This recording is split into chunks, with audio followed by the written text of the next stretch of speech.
Hello, everyone. Welcome to DBRS Morningstar's U.S. CMBS Mid-Year Update. My name is Gwen Roush. I'm an SVP with our CMBS surveillance team, and I am joined by three of my colleagues here at DBRS Morningstar. We have Erin Stafford. She's a managing director and the head of CMBS for DBRS Morningstar. I have Brandon Olson. He is an SVP with the new issue team, and Stephen Cole. He's a VP with the surveillance team and also is our lead CRE CLO analyst. So welcome everyone on the line as well. We thank you for joining today's roundtable. We do have functionality within the BrightTalk platform for our friends to submit questions. So if you guys have things as we're going through our talking points that you'd like to submit, pop those in there and hopefully we'll have time at the end of the webinar to address. Our first agenda item today is the recent events with the debt ceiling and the stalemate that was thankfully ultimately resolved. And around that event, our sovereign team placed the United States of America's credit rating with new notifications. And, you know, Erin, you and I have been talking about this. That action obviously had some specific implications for CMBS. So can you walk us through that? Sure. Thanks, Gwen. Yeah, so we no longer have to worry about whether or not the U.S. government is actually going to pay its debts. As Gwen mentioned, you know, DBRS Morningstar continues to have the United States under review with negative implications. And so I think there's really primarily two areas that, you know, that keeps us focused on in U.S. CMBS. And one of which, makes sense for us just to clarify as it relates to the Freddie Mac K deals and specifically the SPC certificates. So within the K program, certain certificates of the mortgage trust transactions are conveyed to the SPC certificates. And those underlying certificates typically conveyed are the AAA rated securities. And so we note in our pre-sale of those transactions that the initial ratings of these Freddie Mac SPC certificates are assigned without giving credit or effect to the Freddie Mac guarantee on those transactions. So I think it's important just to note that because, you know, with Freddie Mac and the implicit guarantee of the United States and anything potentially changing with the rating of the United States, that those transactions are really looked at as the underlying collateral, and we don't rely on that explicit support. So it really is additional credit enhancement to the extent that it's needed. But right now, as we look at those transactions, the underlying mortgages definitely support those ratings as they are. The other thing that I think, is important for us to consider, and it's maybe a little bit unique because it's something we probably haven't thought about as an industry in a while, is looking at the defeasance process overall and what the defeasance collateral leaves us in these transactions. And I think, as everyone knows, right, defeasance is the process by which the lender releases the property from the loan and it replaces that with typically government securities, AAA rated government securities. So what happens when, in fact, if the United States is downgraded and then those securities would no longer be AAA? So we put out an exposure draft on the 26th of May, really looking at our defeasance collateral. And we have 216 transactions in the rated book from DBRS Morningstar of transactions that have some exposure to defeasance.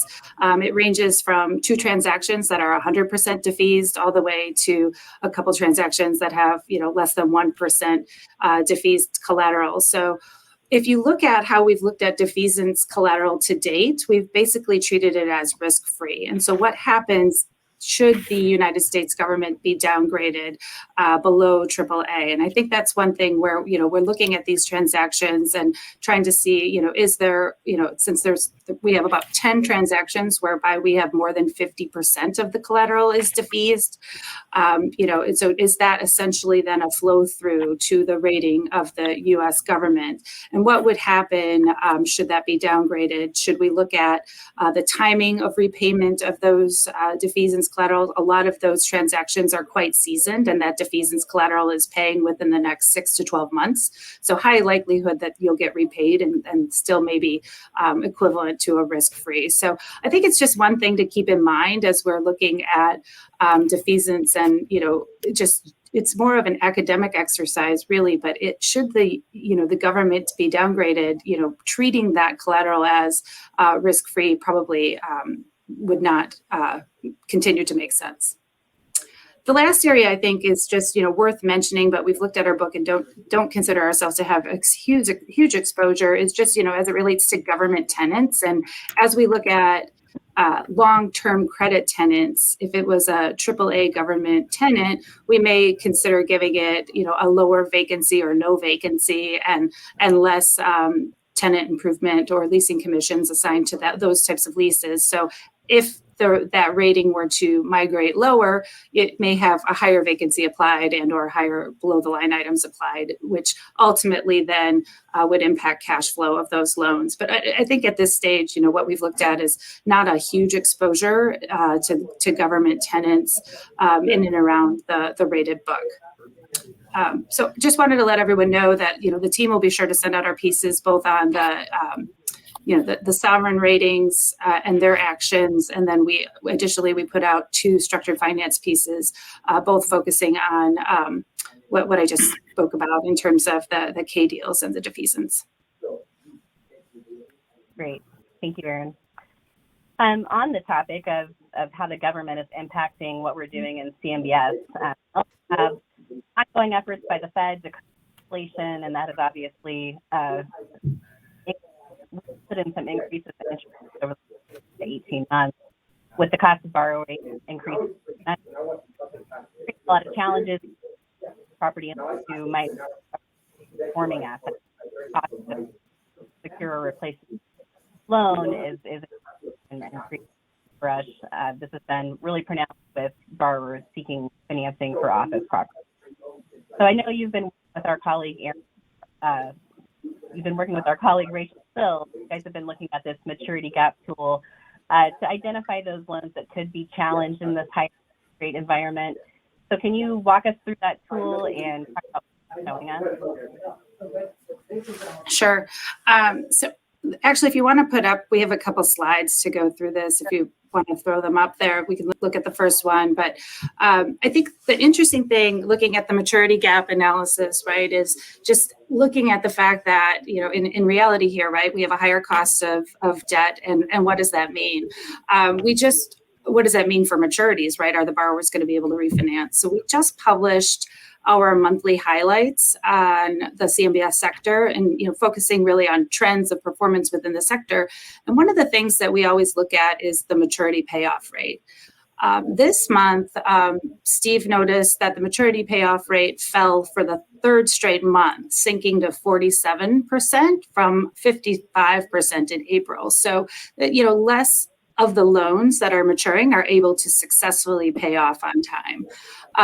The year to date still stands at a rate higher than 50%. It's at 56.2%. But our outlook, for the beginning of the year for 2023 outlook, we thought just because of the rates had increased that maturity payoff would probably fall and settle in around 50 to 55%. So I think we still believe that to be likely where we'll land at the end of the year.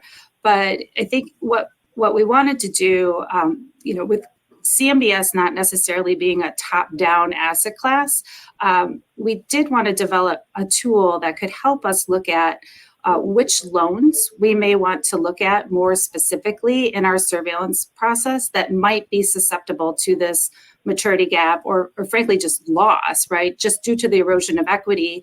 And it could be erosion of equity to the point where the debt exceeds the value of the property.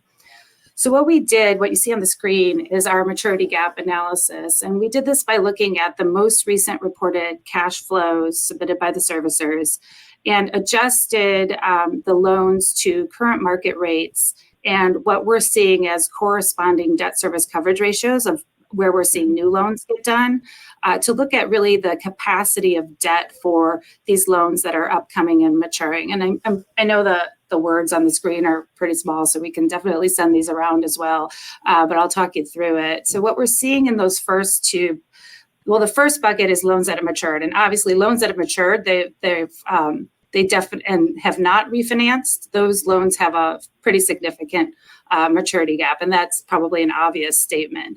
But we're seeing here in that first graph on the left, in the 1 through 6 and 7 through 12. So that's just this next coming year of 2023. What we're seeing there is obviously the yellow bar being office loans, and office loans having a significant gap. But then, and the chart on the left is all loans, but the chart on the right is when you really specifically target the loans that only have a maturity gap. And I think the interesting thing, what we thought to show here, because everyone wants to talk about office, and I know, Gwen, I'm going to pass it back to you, and I'm sure you'll dig into office a little bit. But what we see here in the next on the graph on the right is, really the loans that do have the gap. It's office, the yellow bars, but it's also hotels that have the gap, at least in the next coming 12 months. And then what you see as you go and extend out through the rest of the vintages, and this is all conduit transactions, just as FYI. But what you do see is you see hotel loans come down in terms of their gap, and then office loans increase in terms of their maturity gap. And I think that makes sense, that some of the more recent vintages, some of those office loans would have a more significant gap. If we move on to the second slide, just more specifically, let's see if I can do that.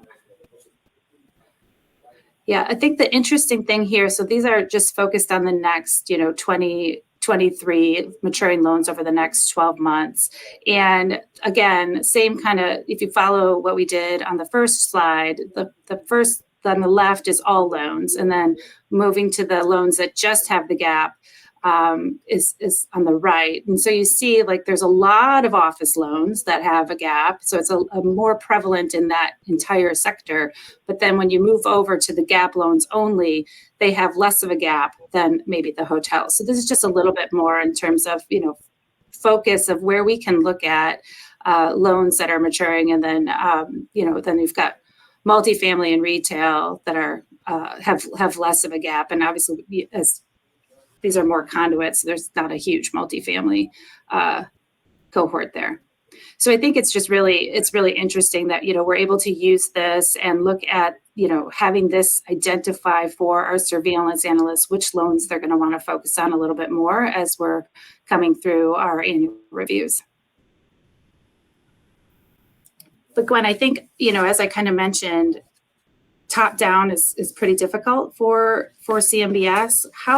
I'll turn it back to you, since you've got your pulse on what's going on in surveillance specifically. How are you guys actually then using this, and what are you seeing come through the transactions? Sure, Erin. And Rachel has alerted me that I'm cutting in and out, so I apologize if I'm having audio issues. I'm trying to speak as closely to the phone as possible, but it's an interesting time, obviously, for us in surveillance. I think we came off of what I would call a once-in-a-lifetime type event with COVID, where you had shutdowns immediately impacting retail and hotel. And, that happened in 2020 when there was also a lot going on for us within the company with the Morningstar acquisition and us joining forces. So we had a book-wide rating action in 2020, and we had another book-wide rating action in 2022 with updates to our model and methodology. So we've been looking very closely at the deals in a tumultuous time. And what we were doing during the COVID look, and in 2020 during that action that we took across the book, our thought was, if you had performance challenges prior to the pandemic, so you were a hotel in Houston that was having difficulty, getting people to rent rooms because of the, particular downturns in that market, or you were a suburban office property that had lost tenancy, or even you were a core office property that had lost tenancy, like the ability to improve your prospects during COVID were obviously significantly diminished. And so what we were typically doing was penalizing those loans with a higher POD, a higher value stress, to increase the expected loss in the analysis. And as you mentioned, Erin, hotels are showing significant stress across a number of parameters. But those loans and office loans, they're usually among the highest expected losses that are coming through in the surveillance analysis for us. So there's a fair amount of cushion, particularly, like I said, if you have had performance declines in the past where we're stressing those loans to increase the expected loss. Just, on a baseline, going back to office a little bit, again, the CMBS Insight model that we use is pretty punitive when it comes to that property type. And then, that the baseline level of severity is often compounded by the fact that our team on the, Brandon, and he'll talk here in a little bit, but, what they're doing on the front end with assumptions for GBRS, choosing higher vacancy rates, higher below the line expenses, and those are pushing up those haircuts and increasing the expected losses. So we have, a fair amount of cushion already built in. And our team is going in and recognizing where you have challenges that are unlikely to be reversed, in the near to moderate term. But where I really think the maturity gap tool is helping us is to identify those loans that I would say are cuspy, loans that are backed by property types or properties that had, relatively moderate performance fluctuations. Maybe they lost a 10% of the NRA tenant. Maybe the hotel's down, but it's not drastic. But the challenge is when you compound that, relatively moderate decline in performance with today's environment where the borrowing costs are so much higher, then obviously that maturity gap gets higher. And so it's helping us to identify those loans. And what we can do when we have these stresses and we identify them throughout the book, we have a couple of tools in our toolbox. I mean, obviously we can do rating downgrades, and we did do a fair number of those over the last few years as we've applied the stresses that we've previously been discussing. We can also place classes on negative trend. So if we have, there's a situation that we're monitoring that suggests ratings could be downgraded in the future, we can place a negative trend. Or we can do an under review, which, an under review is typically resolved within 90 days. That's usually something event specific. I looked at our book this morning. We have about 6,500 outstanding classes across the CRE CLO, SASB, and multi-borrower space. And of those, we have about 150 classes that have negative trends. And then we have it's about 40 that are under review with negative implications. And I will say most of the under review with negative implications classes are housed in 3 SASB transactions that we have under review. 2 of those SASB transactions have exposure to the failed banks, First Republic and Silicon Valley Bank, where we had exposure to those tenants. So we were, placing those deals under review. We're looking to see what's going to happen with the leases that we're backing that are in place where we were giving credit to a long-term credit tenant lease. So where we have those challenges, obviously we can signal. We would expect, the updated reporting as it's coming through for these transactions. We're in June. We're seeing a lot of year-end 2022 reporting, but this is really the month where it all gets finalized.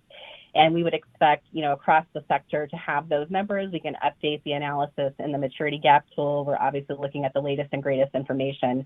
And, my overall expectation is that we could have more downgrades. We could have more negative trends. But I want to stress that, the team is trying to be very nuanced about what we do. We're looking at the individual characteristics of the transactions. What is the exposure to these loans that are more challenged? What is the transaction structure? Do you have a lot of cushion, in the double B to single B rating category that gives you some comfort that, yes, we have some volatility in these deals, but, do we, based on what we know today, can we get comfortable that these ratings still stand? So, we're not looking to do any sweeping, book-wide, this haircut means this. At this point, like I said, we're trying to look at the individual stories and how those bear out. So it'll be interesting to see how the rest of the year plays out. It's a fun time for surveillance. I know it's also a fun time for new issuance. So I'd like to turn it over to you, Brandon. As we've been talking about the steep and rapid rises of interest rates over the last 15 months and that uneven recovery in fundamentals across the property types, how have you guys been seeing changes in the conduit market? And, what do deals that you're seeing look like compared to maybe just a couple of years ago? Sure, Gwen. Yeah, I think, we've seen a number of changes. I think just right off the bat, big picture, just a huge drop in volume. I think it's been like a 50% drop compared to pre-COVID, pre-rate hike environment.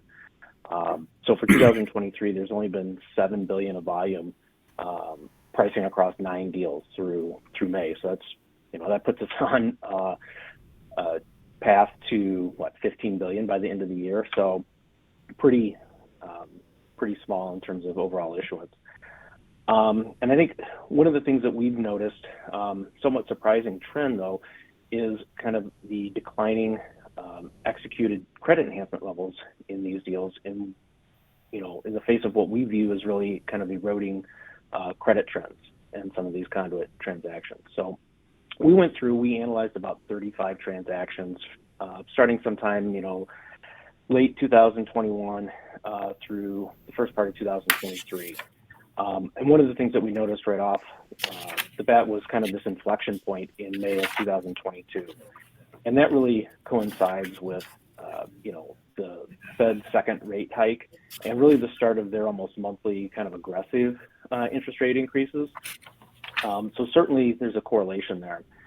And I think one of the other things that we noticed is, while some of these headline credit metrics do appear favorable or maybe even improving, it's our opinion that they don't really tell the whole story. So for instance, like LTVs, prior to the rate hikes, LTVs on conduit deals were, call it, in the mid 50s, and those have kind of dropped to low 50s over the last 18 months. And so that would appear to be favorable, but I think given the recent increase in the interest rates, the denominator in the LTV equation seems a bit dodgy to us. So, and so we're looking at that, historically, I think we've seen like 125 to maybe 175 basis point positive spread between, the implied cap rate, so the issuer's underwritten net cash flow divided by the appraised value, and the loan coupon. And, as the Fed started raising rates, the middle of the way through last year, we saw those positive leverage spreads start to decline pretty rapidly and almost entirely went away by 2022. And really, for some of the deals in the first part of 2023, were actually negative. So it's certainly not a great trend. And so, while the LTVs do kind of look low in that low 50s, if we were to go back and kind of impose that 150 basis point spread on the loan coupons, the LTVs in the pool would actually probably increase by like 15% or more. So that's more like a 65 to 70% LTV, range for these loans. So like I said, and that kind of LTV impact, using a higher cap rates and stuff like that, I mean, that would blow out the expected losses. I think our analysis was showing maybe like 35%. So somewhat impactful there. So, I think for us, the challenge is coupons are quite low.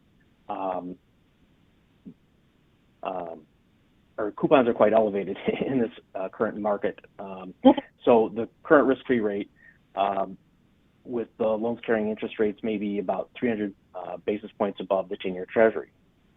So from an investor standpoint, if they believe that markets are eventually going to settle down, if we were to imply this 150 basis point stress, that would probably be a bit conservative. So I think, while the headline LTVs do appear, do not appear to really fully capture that current valuation, of the market that we're in right now. Yeah, that all makes sense, Brandon. Maybe a little wishful thinking there with the low coupon. I know for years we've been asking ourselves, when are rates going to go up? Well, it happened. Here we are. So outside of the information you just shared, what other credit drivers are moving around either for better or for worse? Sure. Yeah. I think there's a couple of other interesting points. And maybe not too surprisingly, is the pool diversity. Pool diversity has definitely suffered in this environment as, loan sellers are struggling to close loans. So we've seen the HERF on deals go from maybe the high 20s down to, below 20, even maybe in the mid-teens on some of the more recent transactions. So this type of concentration really exposes investors, senior investors, to enhance levels of, event risk. So all else being equal, we would expect to see a bit more credit protection at the top of the structure, relative to maybe the middle or the bottom, which we're not seeing. As I alluded to earlier, I think, we've been seeing those CE levels kind of dropping over the past 18 months. DSCRs, probably not any surprise there. Those have declined quite dramatically. So historically, they've been hovering around the, 3 times coverage area, but have decreased, just over a full point. So just below 2.0 now. And while we have seen a bit of an increase in amortization, I think, most of this erosion in DSCR is really just due to the, 300 plus basis point increase in the loan coupons. I think one thing that we, we'll hear quite often is like a 175 DSCR on an office loan is, it's still a really good level. However, I think it's our view that the excess coverage provided in that low interest rate environment, did have some real value. I think especially now, as we can all see with some of the, some of the data that you were talking about and Aaron was presenting, in this office environment where you can have some pretty significant rollover, that can have a big impact in your cash flow. So, having that additional cushion against some volatility is really helpful. And I also want to point out too, this average just below 2.0 coverage, that's the average. That kind of reflects a wide range of loans in any given transaction.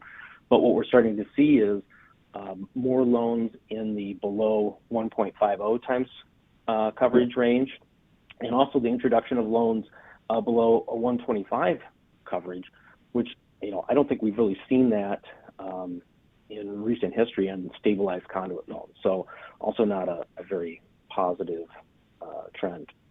And I think the last thing that we've seen, is kind of an increase in the NCF variance between, the issuer's cash flow and what the DBRS Morningstar, cash flow is.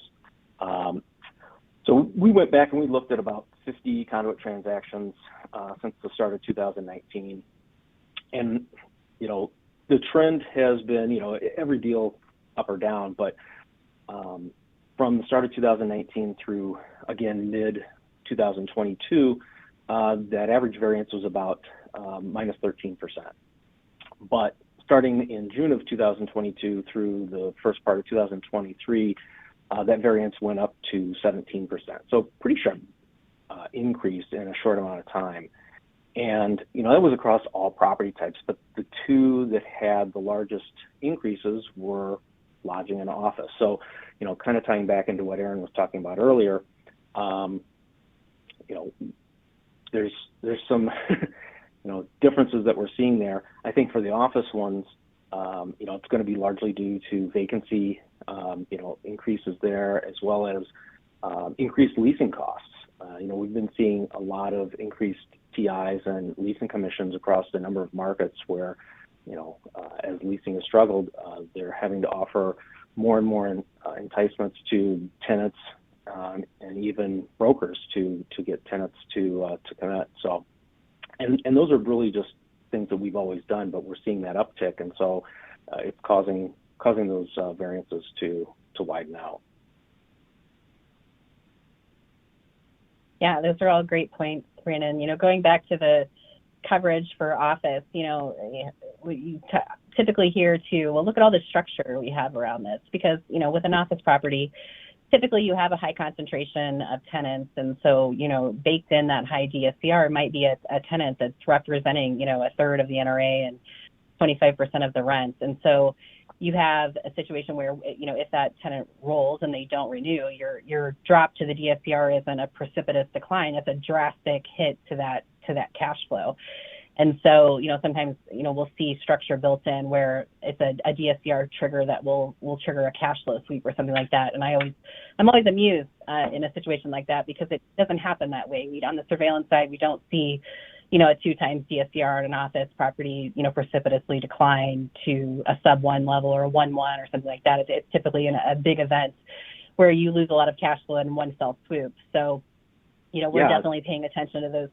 Well, then it's too late at that point. You've already lost that cash flow, and there's nothing left to sweep. So, yeah. So, and obviously, you guys aren't giving credit to that stuff on the front end, but that's typically listed in your mitigating factors, and we're not giving credit on the surveillance side. We like to see the structure, like to see upfront reserves, we like to see things, sweeps before the tenant rolls to give you a meaningful amount of cushion, because like you said, backfilling that space in today's environment is very expensive. yeah. So pivoting away from that a little bit, Brandon, in 2023 so far, late half of last year, we've seen kind of a new product in the market, which is a 5-year conduit. Can you speak to that development? Sure. I think, our view is it seems pretty logical that borrowers would be interested in 5-year money, given the flexibility, with that term as it compares to 10-year loans, especially in this rising interest rate environment. Even if the coupon is mildly higher now, having that flexibility, I think is a great thing. And I think we've almost kind of felt on an anecdotal level, the quality of the real estate that we see in some of these 5-year deals, it might be better than what we see in the 10-year deals. So, is it possible that maybe some of the better borrowers with better assets are gravitating towards that product, and the 10 years are suffering from a little bit of adverse selection? I think as we see more of these deals, maybe we can get a better view on that. From a DBRS Morningstar modeling standpoint, though, the 5-year loans tend to suffer just due to the relatively high historical observed default rates, compared to the 10-year loans. So what we're really trying to untangle right now is, how much of that poor performance of those 5-year loans has to do with an overabundance of, poorly underwritten pro forma loans from the 2005 to 2007 vintages, versus something just inherently more risky about the 5-year loans. So, we're still working through that analysis, so it's going to be kind of interesting to see what that research ultimately reveals. Agree, Brandon. So lots of moving pieces in the conduit sector. Volume is relatively light, but it's still a very interesting part of our business. Other parts of the business, other sectors, are you able to give us a synopsis on some of the other product types we see in CMBS? Absolutely. And I think there are a number of similar trends to the conduit space as well. So first off, the Freddie K deals. Again, I think we've seen some of those deteriorating credit characteristics, just maybe not as pronounced as the conduit levels. But different from the conduit transactions, the agency rated credit enhancement levels have actually been, increasing since late 2001. I think they're up about 100 basis points. So, directionally, at least, that seems to make a little bit more sense to us. We've definitely seen an abundance of negative leverage in those deals, which I think, recently may have peaked and is starting to come down ever so slightly as maybe the implied cap rates have started to increase. But it's something that we're still watching. And again, headline LTVs here dropped kind of like the conduit deal, but here they went down about 10%. As proceeds were, constrained by their DSCRs. So typically at that 125 amortizing coverage, and the cap rates really haven't quite adjusted yet. And I think in conjunction with some of that, we've seen in the Freddie deals started to see a number of loans with 35-year amortization periods instead of 30-year. And some of these deals, 35, 50% of the pool have had this 35-year amortization metric. So it seems like maybe a creative way for them to kind of achieve that 125 coverage. But that also means there's going to be a little less amortization. So I think, does that eventually hurt them from a refinance standpoint? Maybe. I mean, there's 10 years of rent growth there, so potentially not. I guess it just depends on, what kind of cycle we're in 10 years. And then, so like I said, we've seen a lot of that negative leverage. And so we've been, eliminating some of that, and it has had a meaningful impact on the pool, expected loss. But again, overall credit profile of the Freddie pools, has deteriorated, but like I said, just not as much as the conduit deals. CRE CLOs, I think this is, to nobody's great surprise, I mean, this was going, went from boom to bust, really. The end of 2021, beginning of 2022, there was just so many deals going on, and, that definitely slowed up halfway through last year, and it's been very slow this year. I think we've only had a handful of deals priced through the first 5 months of this year. So from a credit perspective, kind of hard to draw too many conclusions there on how things are trending on the new originations. I think some of the things that we saw towards the end of 2022, maybe, still a lot of multifamily, but maybe more newly built multifamily where it's just a, lease up play and not, an aggressive type of rehab and rent increase. For 2023, some of the deals that we've seen, again, maybe less aggressive on some of the rent increases, the rent, plans that they have. And I think that kind of coincides with some of the markets, maybe have cooled from their peaks of 2022. We don't have those double-digit rent growths anymore. We've also seen a greater mix of asset types. So it's not just multifamily. You'll have some industrial, you'll have some hotel. So, and a few of these deals have also had a sprinkling of more seasoned loans. So I think, both of these, the property mix and, the seasoned loans kind of points to maybe a less robust lending environment. There are just not as many loans to originate.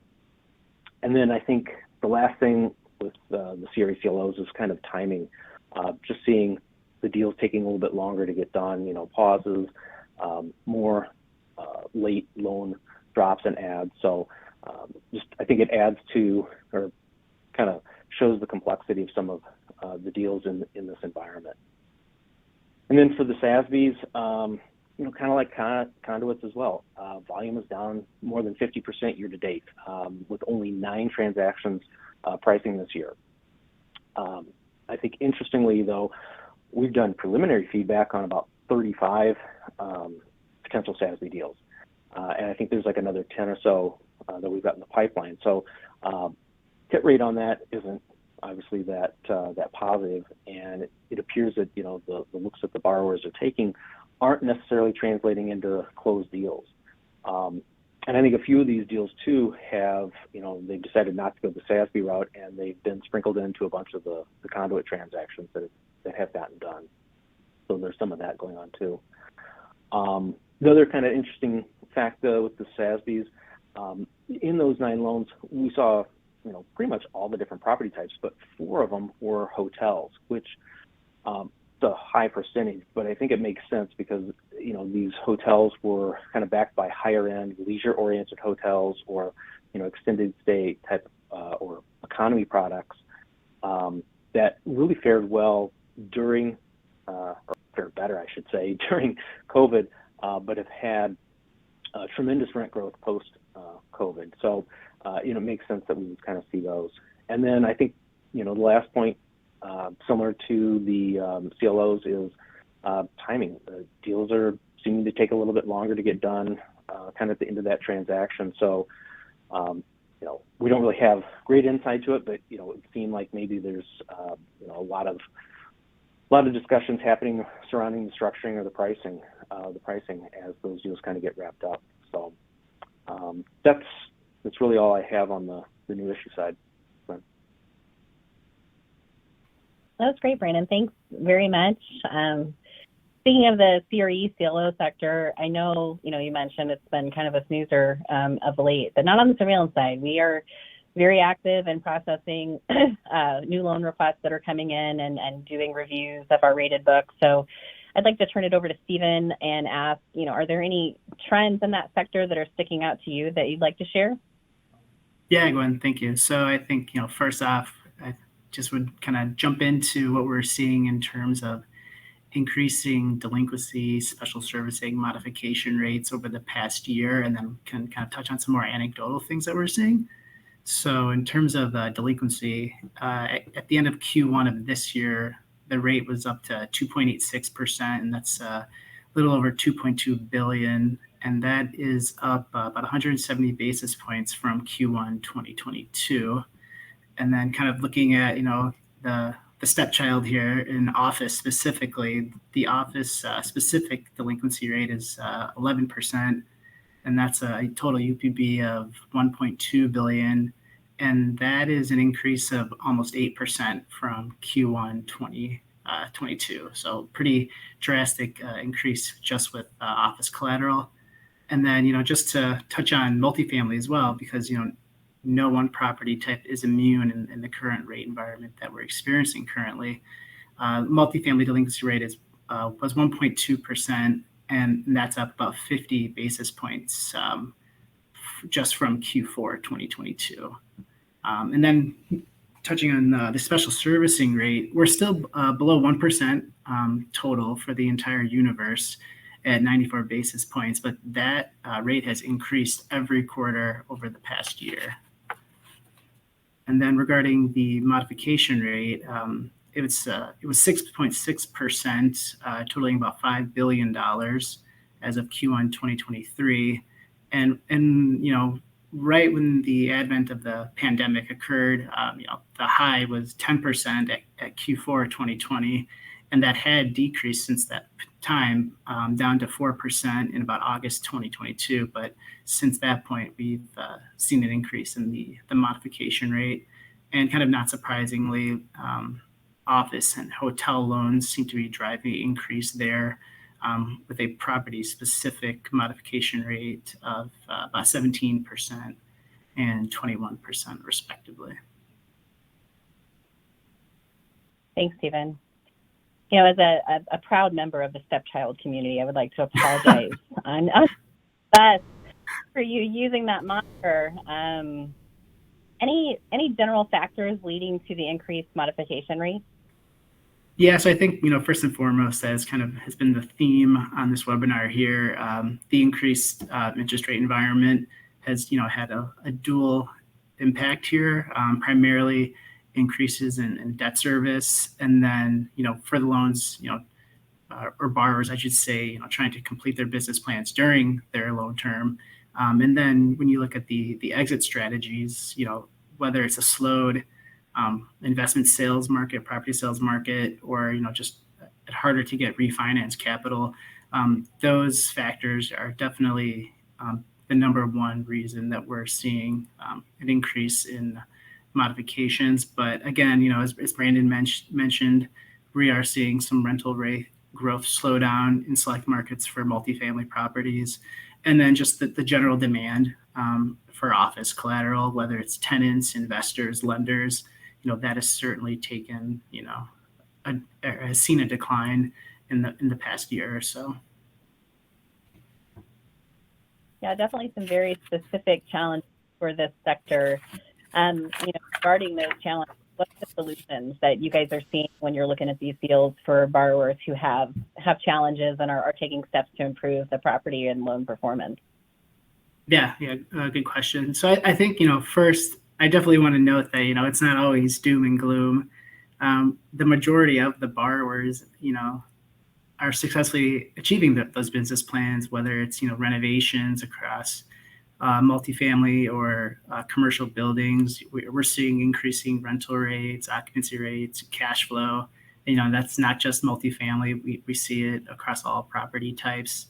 But, regarding the solutions, we're seeing, our borrowers and lenders, generally agreeing to beneficial terms, for modifications. So, maturity extensions, debt service relief are primarily, what the borrower is receiving, often in exchange for, reallocations of loan future funding or existing reserves. Maybe there was an excess in dollars that were for renovations. Maybe those are getting reallocated to, debt service reserves if, there's no interest cap in place on a loan to help the borrower, pay their debt service for an extended period of time.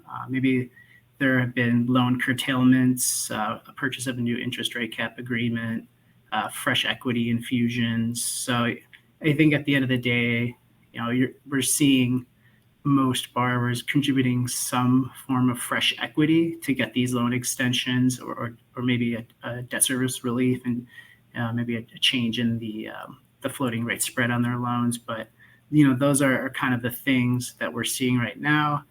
And, while we don't know if those corrective actions will ultimately result in, business plan completion or even a successful exit strategy, it limits the current performance concerns. So, I don't want to use the, phrase kick the can down the road, but we're seeing, some positive steps being taken in the interim leading up to individual loan maturity dates. Yeah, that was definitely an oft-used term during the GFC, kicking the can down the road. And we're hearing that again, as loan modification and extension become four-letter words for investors in CMBS.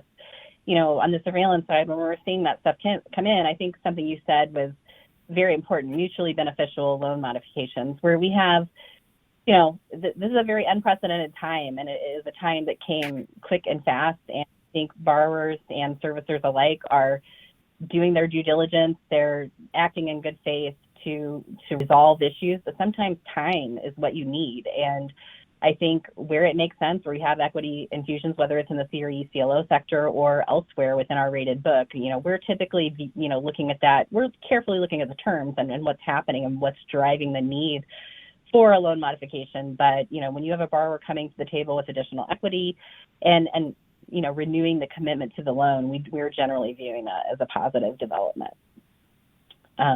So I guess just keeping with you, Stephen, anything else as over the remainder of the year that you'd like to talk about?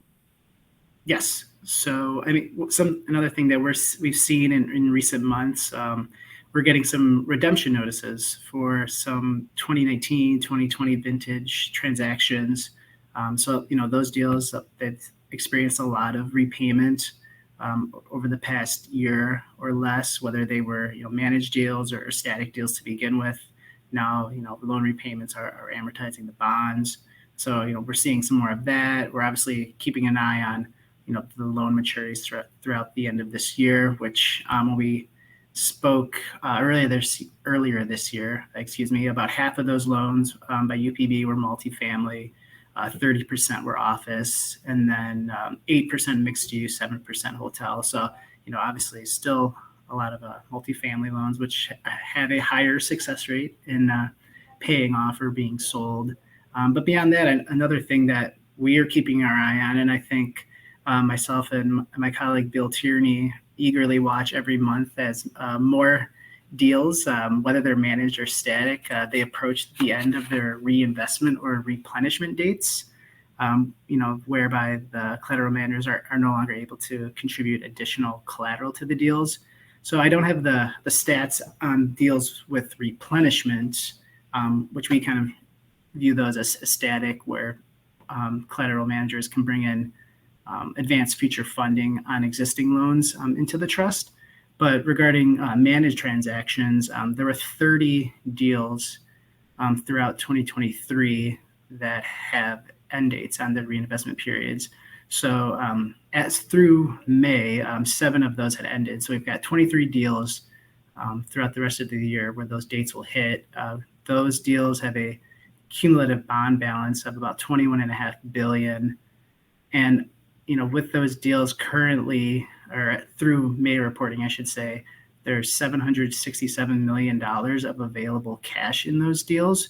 So, similar to what Brandon also said, with that amount of existing cash, obviously managers would like to be able to put that money to work, but we've seen, some contributions recently of loans that were closed a year or even longer ago. So we're seeing some seasoned loans coming into transactions, which is an interesting exercise for us, seeing, the stated business plan a year plus ago.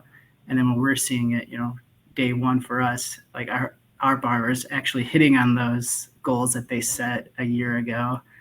So I think that's pretty interesting. Oh, sorry, my screen went blank for a little bit there. But beyond that, the pace of repayments and subsequent reinvestments have slowed. So it begs the question, are there, additional loans or pieces of loans that are, available to be put into those deals? And so, as those dates approach, we do expect to ultimately see some dollars get put into the deals, whether it's new loans, advanced future funding on loans already in the trust, or potentially advanced future funding on loans that are not in a given trust, but maybe they might be securitized in another deal, or they're just held on issuers' books that are going to be brought into the trust as well. Yeah, it's definitely an interesting time. What are the potential impacts to monitor as those reinvestment or replenishment periods end, Stephen? So I think the big one for us is, now when those periods end, any loan repayments or even collateral repurchases, if issuers, decide that there's a credit risk asset in their pools, that starts to pay down the bonds. So obviously that's a good thing for us. The bond enhancement will increase. But at the same time, you also start to ask the question, well, do we have adverse selection in these deals where, the better, stronger loans that are able to pay out of the deals, it's going to increase your bond enhancement, but are you left with loans that maybe are struggling, borrowers aren't hitting their business plan targets, and that kind of, perks your ears up to the potential risk of exit strategy concerns. So, I think we always like when the bonds are paying off, but then with the adverse selection component, in some cases we might view, those two factors as kind of credit neutral to a transaction. Yeah, that's adverse selection is something top of mind for us across our book as we look at these deals as they wind down. So thanks very much, Stephen, Brandon, Aaron. Really appreciate the stuff that you guys put together for us today. I think it was a really good discussion. We do have one question that I think I'd like to point to you, Brandon. Given that there's roughly $8 billion of loans maturing between now and the end of the year, do you foresee an uptick in CMBS originations? Good.